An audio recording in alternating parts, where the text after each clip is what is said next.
last 12 runs of that over. 5 overs done. 55 for no loss. Bharat Pakistan match মানেই সেখানে থাকবে টান টান উত্তেজনা।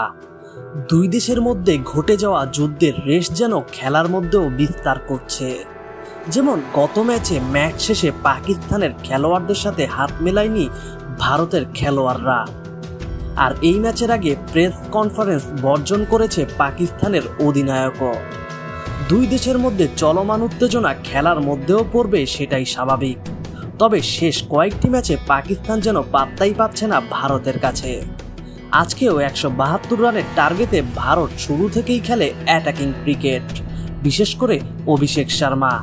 হারিস রাউফের বলে গিল বাউন্ডারি মারলে অপর প্রান্ত থেকে কিছু একটা বলেন অভিষেক, আর এতেই বাজে তুলকালাম। অভিষেকের দিকে তেড়ে যান রাউফ। কিছুক্ষণ চলে তাদের মধ্যে বাক বিতর্ক।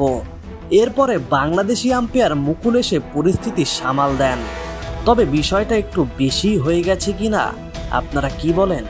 তবে শেষ পর্যন্ত ভারতের কাছে 6 উইকেটে হেরেছে পাকিস্তান। এ নিয়ে টানা 6টি ম্যাচে ভারতের কাছে হারল পাকিস্তান।